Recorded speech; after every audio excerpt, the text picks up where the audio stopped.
Hello and welcome back to another Giant Slayer TFT Top 10 video. Today's video will be a countdown of the top champions for ranked play in patch 10.22. Initially, the patch was all about Morgana and Enlightened, but after the hotfix to Morgana, the meta has slowly settled into a much healthier place. With Enlightened still doing well overall, there's plenty of other champions at the top of the meta to choose from. So with all that said, let's dive on into our top 10.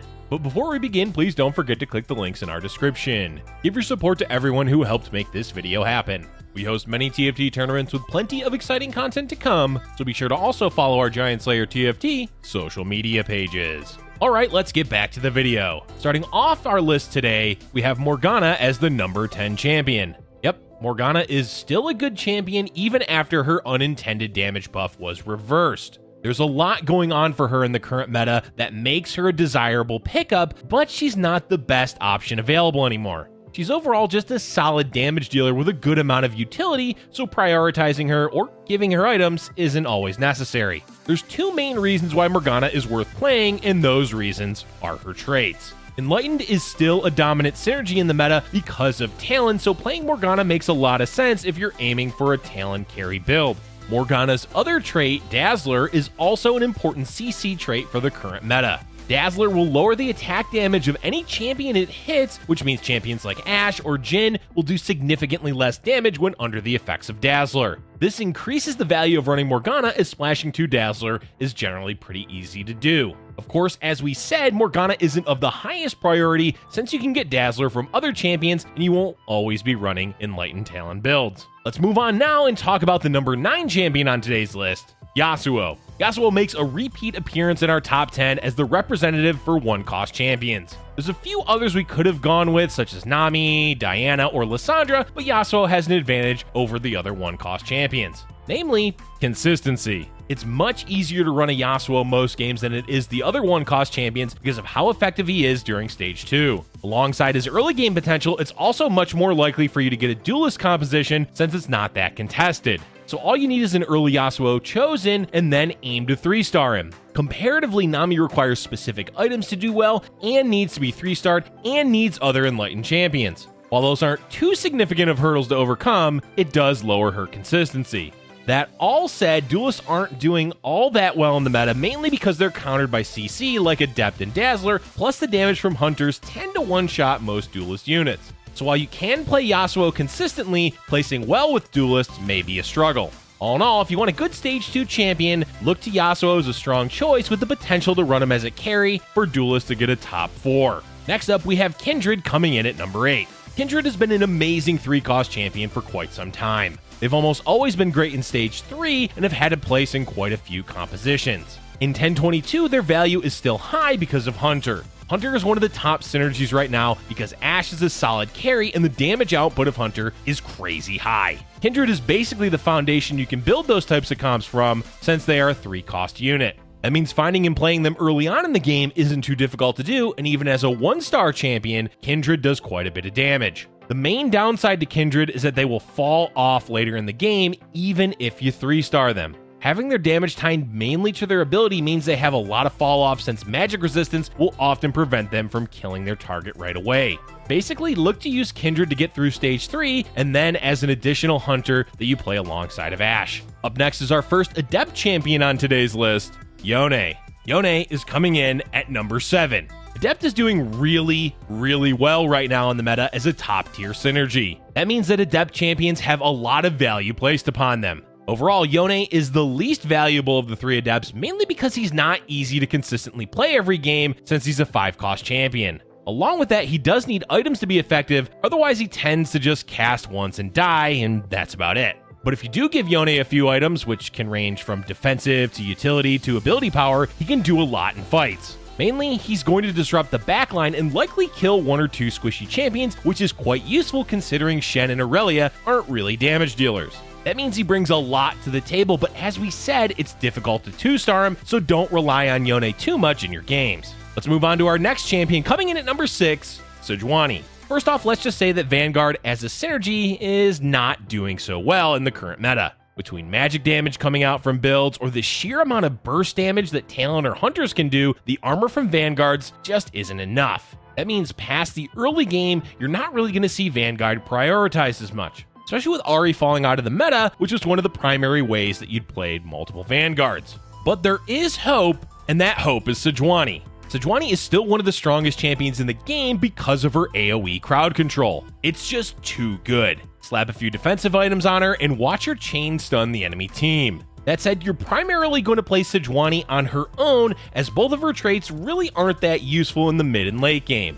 Still though, she's an amazing frontliner that you will always get value from. Time for another Adept champion. Coming in at number 5 on today's list, we have Aurelia. Oh my, Aurelia is such a good champion in set 4. It makes sense considering she has 3 synergies, which is usually a good sign that a champion is going to perform well. And perform well she has for the last few patches. Specifically, patch 1022, she's doing well mainly because of Adept, but also the fact that she's Enlightened. That makes her a versatile splash champion that you can use in a lot of different comps. Along with Enlightened and Adept, she also has Divine. While Divine isn't exactly the belle of the ball anymore, it still does well enough to be a splashable trait. It's quite easy to run Aurelia with a second Divine, and suddenly your Aurelia is a top tier frontline. So really, you can play Aurelia in a multitude of different ways and always find value.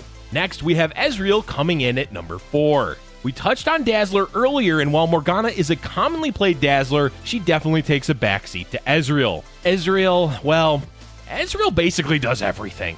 Literally. First off, his traits make him playable with any composition running Dazzler, and Elderwood lets him be played in Ashe compositions. That covers the majority of the top builds right now in the meta. Besides his traits, Ezreal just has an extremely overloaded kit. His ability is a huge AoE that often hits the majority of the enemy champions, meaning he's more reliable to spread Dazzler than any other. Along with his AoE, he also applies an attack speed buff to any allied champions he hits and heals them. But that's not all. He also slows down the attack speed of any champion his ultimate hits. So his ultimate does 4 different things on top of being a large AoE, doing decent damage, and it applies Dazzler. Yes, hello, that's ridiculously good. The main downside is, as usual for a 5-cost champion, that you have difficulties in finding him. But once you do, you're in a really good position to do well for the rest of the game. Onto our top 3, starting with Shen coming in at number 3. Shen is the final Adept on our list, and while he doesn't bring damage to the table like Yone, or have much versatility as Aurelia, he is overall the best Adept.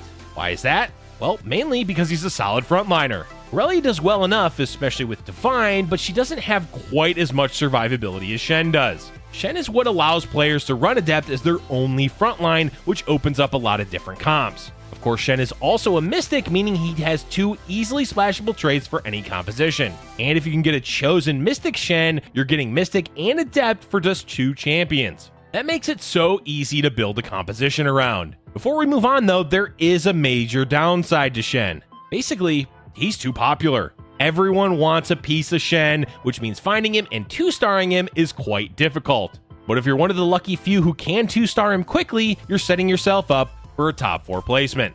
Next up, we have Ashe as the number 2 champion for today's list. Really, these last 2 spots are interchangeable, as Ashe flip-flops from being the best to the second best champion, depending on the compositions in a lobby and what items you have to give her. Ashe can be countered by Talon, but also can counter Talon, for example. But let's focus on what makes Ashe good. Consistency. That is the name of the game for Ashe. She outputs solid, consistent damage and has several builds that she can be played in as a carry. Whether it's a Hunter-focused Elderwood comp or throwing her into a hodgepodge of Adept, Dazzler, and Hunter, you have a lot of ways that you can play Ashe. Hunter is also another reason as to why Ashe is doing so well, since it gives a lot of burst damage to go alongside of her reliable damage output. As we said though, be careful about playing her against assassin builds, especially Talon. It's a tough matchup, though the ZZ Rock can be a decent counter by focusing damage onto Talon or Guardian Angel to let her come back in the fight after she gets sniped.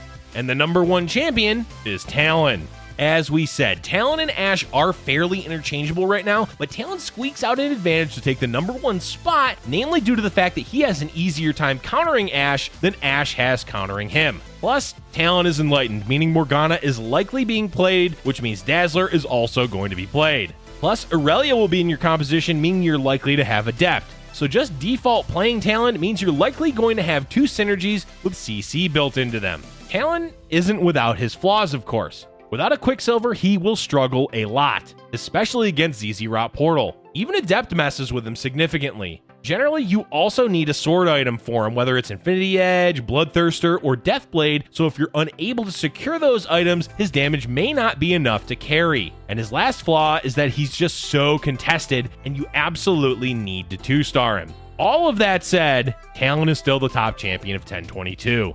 That's a wrap for our top champions of patch 1022. But before we go, we of course have a few honorable mentions to go over. First up, we have Nami. We briefly mentioned Nami earlier, but we have to give her a nod of recognition as she's one of the more unique ways to play the game currently. You will need Luden's Echo, preferably 2, for her to do well. And of course, you will want to 3-star her. But if you can do all of that, Nami is a solid utility damage dealer and honestly is just a lot of fun to play. Our next honorable mention is Zed. Ninjas have fallen off in priority this patch, but Zed is still holding them afloat as a viable carry. It's not going to be an easy win like Shade Spirit was in the past, but he does well enough when you 3-star him to at least earn you a top 4 finish. He's also one of the best early 2-star chosen champions that you can find and will help you through stage 2 and 3. And our last honorable mention is Azir. Azir definitely deserves a shout out since he's a solid 5-cost champion for the late game. You're going to see him used a lot because he has a really good form of CC that knocks back units and stuns them, not to mention the slowing effect it places upon enemy champions' movement. The main reason Azir isn't in the top 10 is that his traits, well, suck. Warlord and Keeper aren't relevant traits beyond the early stages of the game, although there is once in a blue moon where Warlord can do well. But generally by the time Azir is playable, you're not going to use either of his traits, which holds him back from being a top champion. Alright folks, that's all we have for you for today. Overall, the meta is a really healthy place with a lot of viable champions. Even though Talon and Ashe are clearly the best carries, they aren't without counters, which adds to the amount of available options. Let us know in the comment section below what champions you think deserve to be on the list that we may have missed. Thank you for watching, and if you're enjoying our content, be sure to hit the like button and subscribe for future Giant Slayer TFT videos.